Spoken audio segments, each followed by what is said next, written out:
Hemos estado estudiando una serie fascinante, es la serie de las epístolas paulinas.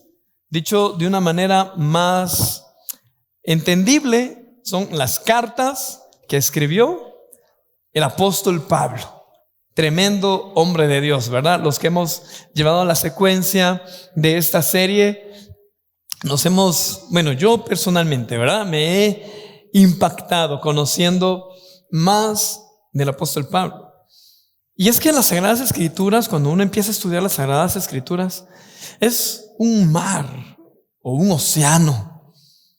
Hay profundidades y hay cosas que uno no termina de estudiar, hermano. No termina de aprender. Y así es la palabra de Dios.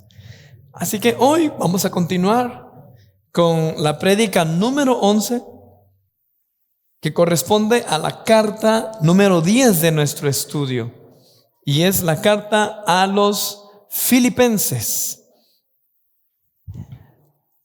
¿Qué sucede con la carta a los Filipenses? Bueno, vamos a empezar de una vez para aprovechar al máximo el tiempo.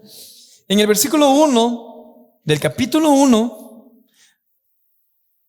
se describe quién escribió la carta. Es una particularidad del apóstol Pablo. ¿Ya se dio cuenta? Cada vez que él escribe una carta, coloca su nombre como un saludo. En algunas ocasiones aparece como apóstol del Señor Jesucristo, ¿verdad? Pero note algo muy especial que dice en el versículo 1 de Filipenses. Dice: Pablo y Timoteo. Dos nombres, hermanos.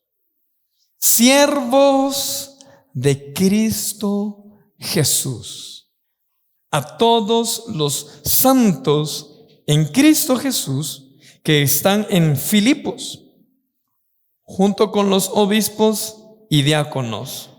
Que Dios nuestro Padre y el Señor Jesucristo les concedan gracia y paz. Esta carta es más cariñosa, un poco más familiar, más emotiva que las otras cartas. Bueno, de hecho la carta a Filemón, recuerdan ustedes el miércoles pasado, una carta tan especial, tan pastoral. Si usted prestó atención el miércoles pasado que nos compartió el hermano David Flores. Pero se recuerda también que hemos hablado sobre la carta a los romanos, por ejemplo, carta a los Gálatas, a los Corintios, y son cartas en que en algunas ocasiones son de enseñanza, son como tesis. La de Romanos, recuerda, y a los Efesios también, es como una tesis donde el apóstol Pablo está enseñando la doctrina y al mismo tiempo regañando, amonestando. Sin embargo, la carta a los Filipenses tiene la particularidad, así se dice, particularidad, ¿sí? ¿Estoy hablando bien? De que es un poquito más como amigable, y lo va a notar. Ahorita vamos a procurar avanzar lo más que podamos en esta preciosa carta. Y desde el inicio él no se presenta como apóstol del Señor Jesucristo, sino se presenta como siervo.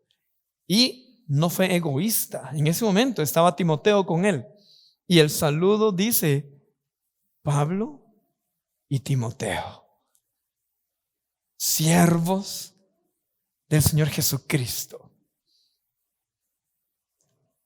¿Cuándo se escribió esta carta? Alrededor del año 60 y 62 después de Cristo, mientras estaba bajo arresto domiciliario. Imagínense, el apóstol Pablo, sí sabíamos, ¿verdad?, que el apóstol Pablo estuvo encarcelado allí. Se entiende que es un arresto domiciliario, y lo vamos a ver también. Pero por causa de Jesucristo, no fue porque se robó unos tomates, no fue porque secuestró, no fue porque estaba extorsionando a las iglesias, no fue por eso, ¿verdad? Fue por estar compartiendo la palabra de Dios. Hay persecución, hermanos. Cuando compartimos palabra de Dios, nos metemos al mundo de las tinieblas. Usted recordará, el domingo estuvimos hablando también sobre la lucha espiritual. Cuando empezamos a compartir de la palabra del Señor, no a todos les agrada.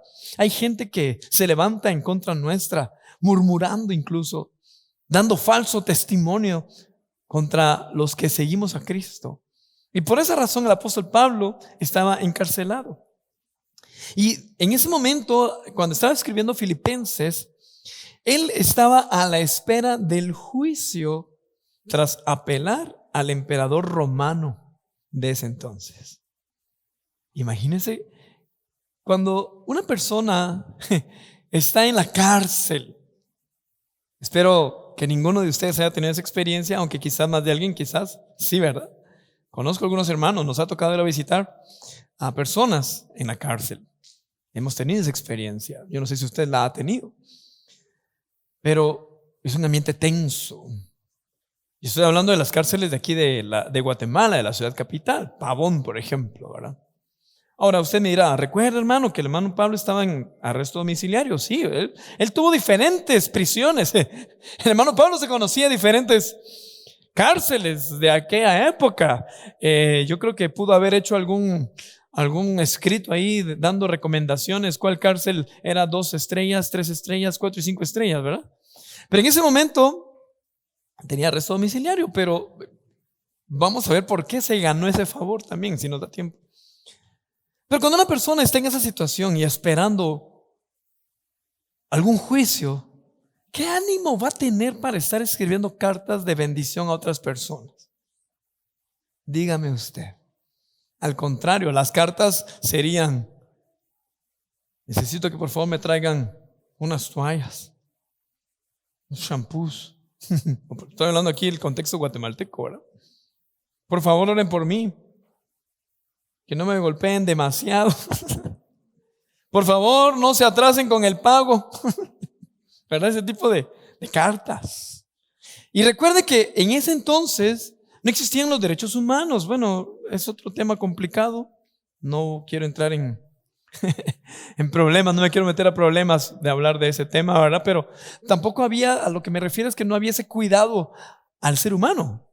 Usted recordará que el Imperio Romano era conocido porque era un imperio pues fuerte, de violencia, perdón. ¿No lo entendió, perdón? Enérgico, sí, pero violento, ¿verdad? O sea, violento. En esa época Nerón, ¿le suena a usted el nombre Nerón? No el perro, ¿verdad? Sino el emperador romano, ¿verdad? Hubo un momento de la persecución en donde a los cristianos los metían al circo para que fueran devorados por fieras. Imagínese usted, o sea, ese era el tipo de gente que había. Entonces, la cárcel, por muy domiciliar que fuera, o sea, era algo serio, hermano. Era algo fuerte. Y allí en esa situación el apóstol Pablo estaba escribiendo cartas, incluyendo esta a los hermanos que estaban en Filipos. Y es una carta impresionante, y más cuando ya estamos en ese contexto en donde nos imaginamos al apóstol Pablo leyendo unos versículos cuando dice: sigo a la meta, sigo adelante. Pues no está en el hotel 5 estrellas, no está en una piscina, no está en un spa, no está en un sillón viendo programas de televisión o de Netflix, valga la publicidad de ustedes, o cualquier cosa. Estaba en la cárcel. Y dice, versículo 1, verso 7: es justo que yo piense así de todos ustedes, porque los llevo en el corazón. Pues ya sea que me encuentre preso o defendiendo y confirmando el evangelio, todos ustedes participan conmigo de la gracia que Dios me ha dado. Versículo 12 del capítulo 1. Hermanos, quiero que sepan que en realidad lo que me ha pasado, escucha esto, ha contribuido al avance del evangelio.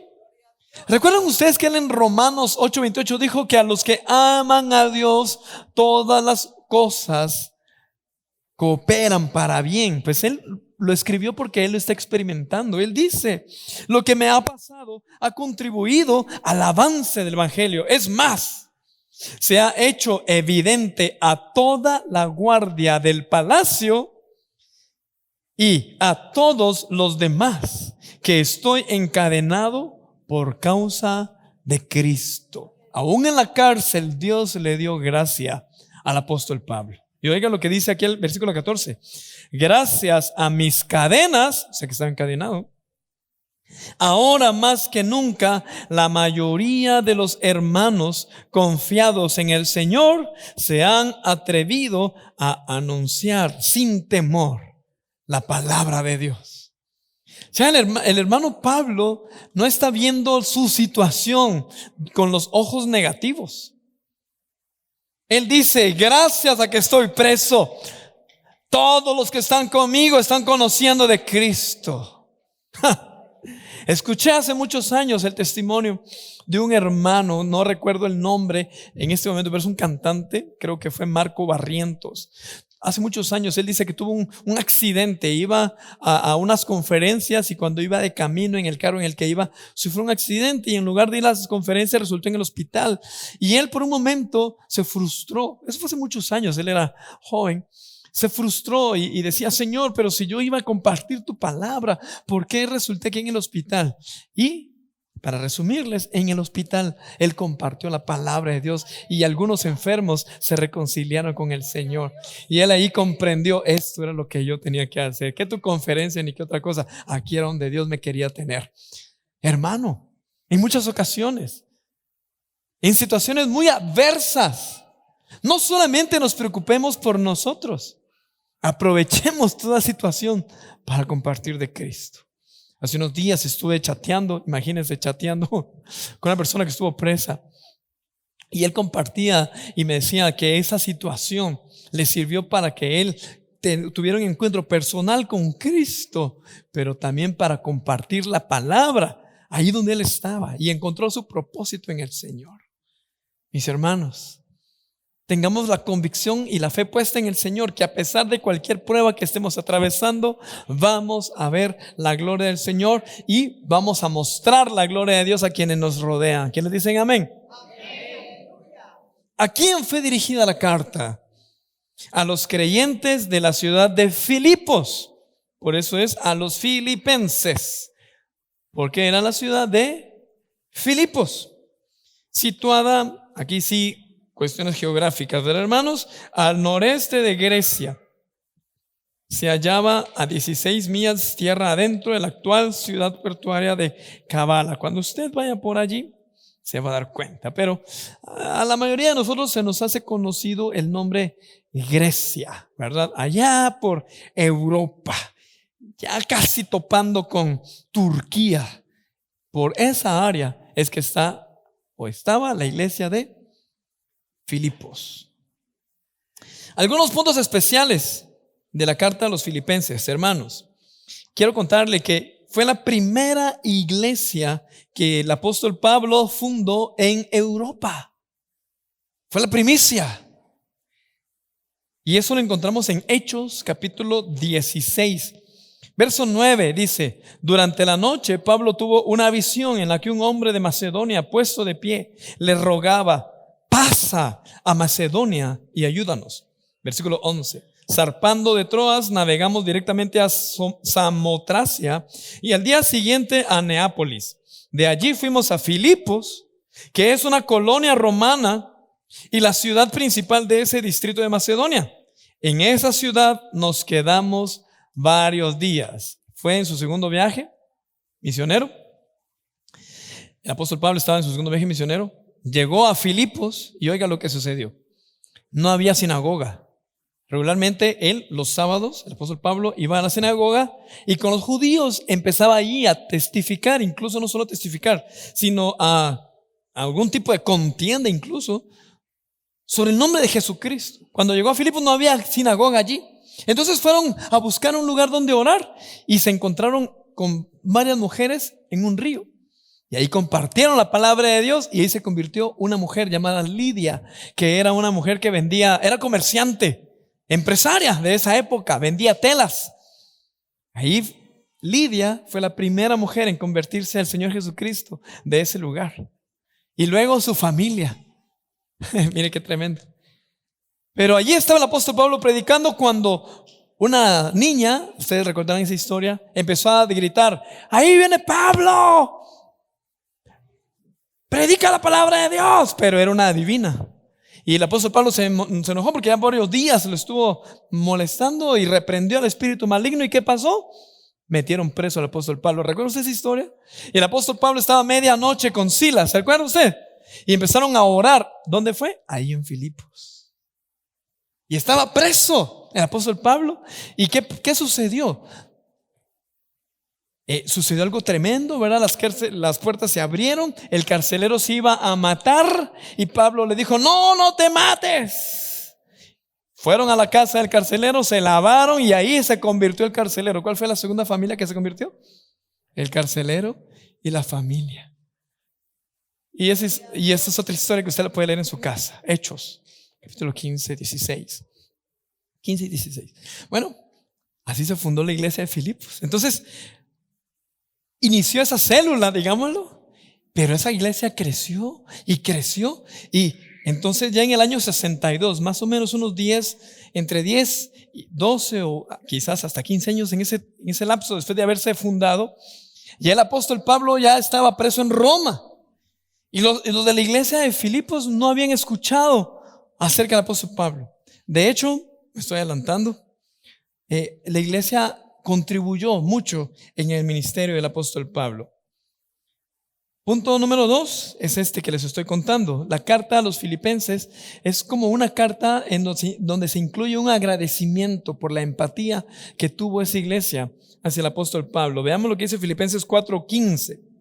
Y ustedes mismos, filipenses, saben que en el principio de la obra del evangelio, oiga, en el principio de la obra del evangelio, cuando salí de Macedonia, ninguna iglesia participó conmigo en mis ingresos y gastos, excepto ustedes.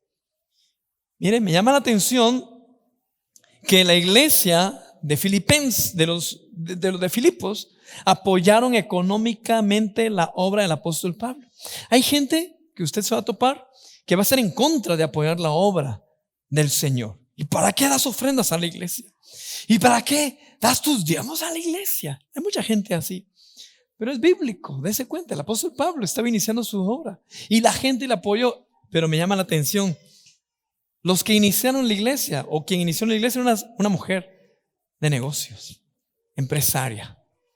Una mujer que estaba acostumbrada a mover dinero, y ahí va la soberanía del Señor. Tenían la capacidad económica para vivir ellos y para sostener la obra de Dios. Yo quiero ser de esos, hermanos. Yo quiero ser de los que Dios permita, o de los que Dios bendiga. Yo espero que aquí también, que Dios nos bendiga y nos dé la oportunidad de hacer buenos negocios como la hermana Lidia, y de tener la capacidad de bendecir la obra de Dios. Amén. Yo quiero ser de esos y le animo a que usted también sea de esos. Dice versículo 16: incluso a Tesalónica me enviaron ayuda, y otra vez para suplir mis necesidades. Versículo 18: ya he recibido todo lo que necesito y aún más. Tengo hasta de sobra. Ahora que he recibido a Epafrodito lo que me enviaron. Es una ofrenda fragante, un sacrificio que Dios acepta con agrado. Queridos hermanos, tus ofrendas, tus diezmos, tus promesas de fe, tus primicias, lo que tú das a la obra del Señor, el apóstol Pablo lo describe como un sacrificio que Dios acepta con agrado. Gloria a Dios. Cuando yo leía esto dije: gloria a Dios, qué bueno. No es un dinero que se pierde, que se va. No es solamente una donación a una institución, ¿verdad? Ay, es que vamos a donarle a la iglesia. No, no es una donación, es una ofrenda. Es algo agradable delante de Dios. Tú tienes que saber que hay una diferencia. No es una limosna lo que tú das acá a la ofrenda, a la iglesia, perdón. Es un olor agradable, lo dijo el apóstol Pablo. Versículo 19. Así que mi Dios les proveerá de todo lo que necesiten conforme a las gloriosas riquezas que tiene en Cristo Jesús. Oiga esa promesa, nuestro Dios suplirá todo lo que nos falte conforme a sus riquezas en Cristo Jesús. Ahora, hay personas que no conocen el contexto de ese versículo y solo quieren esa promesa. Ay, mi Dios suplirá todo lo que me falte. Sí, pero esa promesa se le dio a los que dan, perdón que lo diga, pero así es el contexto. No es a los que no dan. El apóstol Pablo le está hablando a la iglesia que dio a la obra de Dios y por lo tanto hay una recompensa. ¿Cuál es la recompensa? Mi Dios suplirá todo lo que les falten. Tampoco dijo todo lo que les guste, tampoco todo lo que quieran. Tampoco está hablando de eso. Está siendo muy realista. Mi Dios suplirá todo lo que nos falta. Amén. Conforme a sus riquezas en Cristo Jesús. La carta se entregó por un hermano llamado Epafrodito. Vamos a ver, ¿quiénes están embarazadas acá? Ahí hay un nombre que pueden anotar para ese bebé. El hermano Epafrodito. Tremendo este hombre, hermano. El hermano Epi, ¿no? Filipenses capítulo 2 verso 25 dice: ahora bien, creo que es necesario enviarles de vuelta a Epafrodito, mi hermano. Oiga, ¿cómo se refiere el apóstol Pablo a él? Colaborador y compañero de lucha, a quien ustedes han enviado para atenderme en mis necesidades. Él los extraña mucho a todos y está afligido porque ustedes se enteraron de que estaba enfermo. Fíjense que el hermano Epafrodito llegó con el apóstol Pablo y se enfermó. Versículo 27. En efecto, estuvo enfermo y al borde de la muerte, escribe el apóstol Pablo. Pero Dios se compadeció de él, y no solo de él, sino también de mí, para no añadir tristeza a mi tristeza. Hermano, cuando yo leí esto, quiere decir que el apóstol Pablo está describiendo, pero había momentos en donde se sentía triste y se sentía quizás solo, como todos nosotros. Pero Dios dice ahí, en su misericordia, no permitió que se me muriera el hermano que me vino a ver, porque si no me hubiera puesto, ¿qué? Más triste. El apóstol Pablo fue un ser humano como usted y como yo, hermanos. Estamos notando esto en estas cartas, ¿verdad? Qué bonita. Luego versículo 28, así que lo envío urgentemente para que al verlo de nuevo ustedes se alegren y yo esté menos preocupado. No habían videollamadas, no existían videollamadas. Todavía entre nosotros hay hermanos de la generación de envío de cartas, ¿verdad? Pues hace unos 30, 40 años, para los que no lo saben, una carta se escribía en una hoja de papel. Querido hermano, me equivoqué, otra es tachar y otra hoja. Querido hermano, y ahí lo escribían. Después había que doblarla, ir a caminar al correo, ¿verdad? Eso llevaba tiempo, y lloviendo y como se llevaba el correo, se dejaba la carta. Si ese día pasaba el cartero, se rayaron, se iba inmediatamente. Si no, al otro día o a los 3, 4 días, cuando llegara el camioncito o en aquel entonces el caballito, ¿verdad? El cartero, para llevarse las cartas. Las distribuían y mi mamá experimentó eso cuando ella se vino de México. Al mes llegaba esa carta, ¿verdad? Imagínense, mi mamá salía de México, venía y decía: llegué bien, gracias a Dios. Y al mes se enteraban. Entonces, imagínense usted el apóstol Pablo escribiendo esa carta: les envío urgentemente al hermano Epafrodito para que ustedes estén tranquilos. Llévatela, hermano. Imagínense cuánto se tardaba esa carta en llegar desde Roma para Grecia, cerca de Turquía. Si ustedes tienen en mente el mapa de Europa, se imaginarán que son distancias largas. Pues bueno, tercera característica de la carta, el carácter de la iglesia. Dice en Filipenses 4:1: por lo tanto, queridos hermanos míos, a quienes amo y extraño mucho. Ustedes que son mi alegría y mi corona, manténganse así firmes en el Señor. Fíjense que fue una iglesia, la de Filipos, una iglesia bien portada. No fue como la iglesia de Galacia. Oigan lo que dice Gálatas capítulo 3 verso 1. El apóstol Pablo escribió y dice: Gálatas torpes, ¿quién los ha hechizado a ustedes, ante quienes Jesucristo crucificado ha sido presentado tan claramente? ¿Cómo le habló allá a los hermanos de Galacia? Torpes, Gálatas tontos, Gálatas necios, así les escribió. Igual a los de Corinto, les escribió fuerte, pero a los filipenses no. A los de Filipos les dijo: ustedes son mi corona. Caballeros que estamos acá, una nueva frase para nuestras esposas: sos mi corona. Esposas que están aquí, una nueva frase para ustedes: sos mi corono. No, ¿verdad? Corona, ¿verdad? Eso lo dice Filipenses 4:4, dice: alégrense siempre en el Señor. Insisto, alégrense, que su amabilidad sea evidente a todos. El Señor está cerca. O sea, la iglesia era caracterizada porque eran amables, eran bien portados los hermanos. Imagínense, un carcelero, fundador de la iglesia. ¿Cómo eran los carceleros? Ya les hablé de que el temperamento de los soldados era muy fuerte, violento. ¿Ya se imagina usted a un carcelero, soldado, que hasta estaba a punto, o sea, tenía el coraje de agarrar la espada y él se iba a matar cuando vio que los presos salieron, y recibiendo a la gente en la puerta: bienvenido, hermano, Dios te bendiga? ¿Ya se imagina usted esa amabilidad? Solo el poder de Dios para hacer eso, hermano. Así que hay esperanza para todos nosotros, hermanos. Amén. No seamos amargaditos. Dejemos que el Espíritu Santo obre en nosotros y que nuestra amabilidad se manifieste a los demás. Amén. Así que seamos amables. Viene alguien por primera vez a la congregación, saludemos. Amén. Saludemos. Perdón si yo no saludo a usted en la calle, no es porque no lo quiera saludar, quizás no lo vi bien, ¿verdad? La vez pasada yo les dije: hermano, por favor, si yo voy en la calle, usted levánteme la mano y póngaseme enfrente, no del carro, ¿verdad? Pero así, salúdeme. Porque la amabilidad nos debe caracterizar a nosotros. Característica número 4. Hay una declaración de convicción.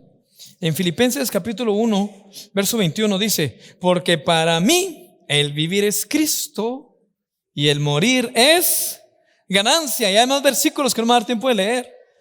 Pero el apóstol Pablo no sabía, o sea, sí sabía pues, pero él escribe allí: si me voy con Cristo es ganancia, pero al mismo tiempo si me quedo aquí es lo que yo sé que debo hacer.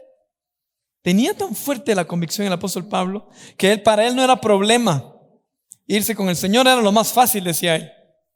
Irme con Cristo es lo más fácil para mí y lo mejor. Pero yo sé, decía el apóstol Pablo, que yo tengo una misión todavía que cumplir acá en la tierra. Declaraciones tremendas. Otra declaración, número 5. Otra declaración impresionante sobre Jesucristo. Filipenses capítulo 2, versos 5 al 11. Esos versículos sí los voy a leer todos. ¿Saben qué? Leámoslo todos en voz alta, por favor. Está en las pantallas. Tengo aquí la Nueva Versión Internacional. Dice: 1, 2, 3. La actitud de ustedes debe ser como la de Cristo Jesús, quien siendo por naturaleza Dios, no consideró el ser igual a Dios como algo a que aferrarse. Por el contrario, se rebajó voluntariamente, tomando la naturaleza de siervo y haciéndose semejante a los seres humanos. Y al manifestarse como hombre, se humilló a sí mismo y se hizo obediente hasta la muerte, y muerte de cruz.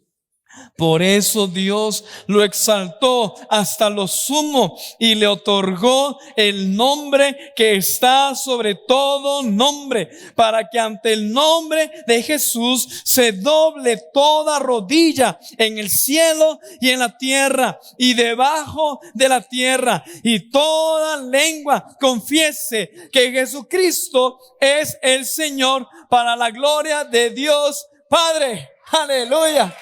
¡Qué tremenda declaración!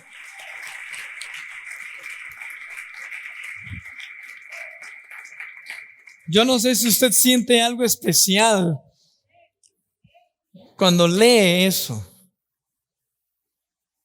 Está declarando desde la cárcel,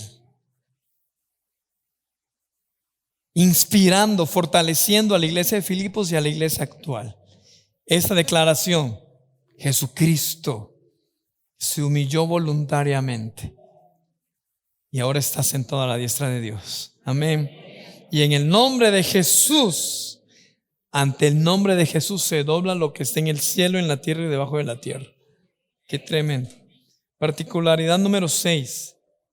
En Filipenses capítulo 3, verso 4, el apóstol Pablo da una pequeña reseña de su vida, como una pequeña biografía. Oiga, dice: yo mismo tengo motivos para tal confianza. Si cualquier otro cree tener motivos para confiar en esfuerzos humanos, yo más. Dice: circuncidado al 8º día, del pueblo de Israel, de la tribu de Benjamín, hebreo de pura cepa, en cuanto a la interpretación de la ley, fariseo, en cuanto al celo, perseguidor de la iglesia, en cuanto a la justicia que la ley exige, intachable. Él mismo se está diciendo así. Sin embargo, todo aquello que para mí era ganancia, ahora lo considero pérdida por causa de Cristo. Gloria a Dios. Que nos ayude a nosotros. Los títulos que tengamos hay que traerlos a los pies de Cristo. Los logros que alcanzaste, a los pies de Cristo. Todo lo que tú has logrado es por gracia y misericordia de Dios, y que a la larga, por causa de Cristo. El apóstol Pablo todo eso lo considera como una pérdida por causa de Jesucristo. Amén. Número 7. Hay una frase muy desafiante en el capítulo 3, versículo 12. No es que ya lo haya conseguido todo o que ya sea perfecto. Sin embargo, sigo adelante, esperando a alcanzar aquello por lo cual Cristo Jesús me alcanzó a mí. Hermanos, no pienso que yo mismo lo haya logrado ya. Más bien una cosa hago, olvidando lo que queda atrás y esforzándome por alcanzar lo que está delante, sigo avanzando hacia la meta para ganar el premio que Dios ofrece mediante su llamamiento celestial en Cristo Jesús. ¿Había escuchado usted esa frase? Hace algunos años tuvimos un congreso basado en esos versículos. Nos extendemos hacia adelante. Vamos hacia adelante. Y punto número 8, Filipenses 4:13, que dice: todo lo puedo en Cristo que me fortalece. Esa frase la escribió el apóstol Pablo allí. Ahora, algo muy curioso es que yo he escuchado esa frase en muchos lugares, en muchos contextos, y a veces se malinterpreta. Un muchacho que quiere impresionar a la chica y empieza: todo lo puede en Cristo que me fortalece.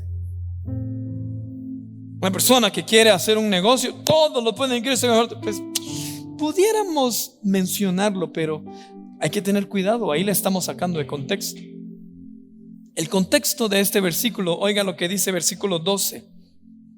Sé lo que es vivir en pobreza y lo que es vivir en la abundancia.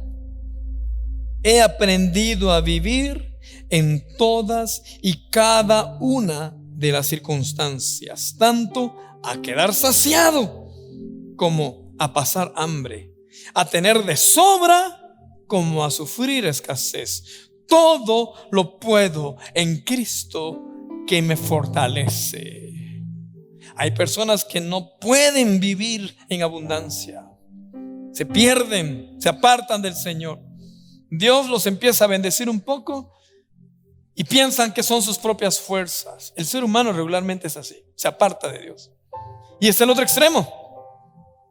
Gente que está en escasez y en pobreza y por lo mismo también se apartan de Dios. Hermano, usted y yo tenemos que tener la capacidad de serle fiel al Señor en la abundancia y cuando no haya mucha abundancia, cuando haya de sobra y cuando haya necesidad. En el nombre de Jesús y primero Dios, nosotros oramos y nos esforzamos para que no haya escasez, ¿verdad? Nos esforzamos por ello. Pero que nuestro lema sea: todo lo puedo en Cristo que me fortalece en cualquier situación. Póngase de pie, por favor.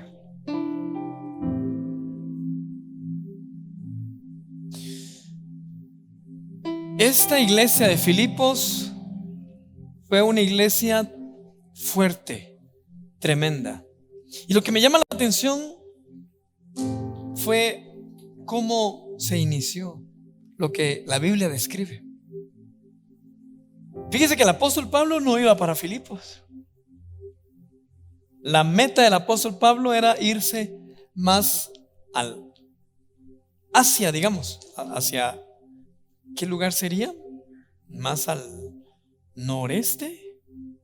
Bueno, no voy a entrar en cuestiones de geografía, solo voy a traducirlo para que todos lo comprendamos bien. El apóstol Pablo se iba hacia la derecha. Ese era su objetivo. Pero él no tenía paz. Y una noche tuvo una visión de un hombre diciéndole que se fuera a la izquierda. Él despertó porque dice que el Espíritu no lo dejaba avanzar. El Espíritu Santo no lo dejaba. Yo me imagino al apóstol Pablo, así como muchos de nosotros: Señor, ¿qué hago? No tengo paz. No sé qué hacer. No sé a dónde ir. Voy por aquí, pero no tengo paz.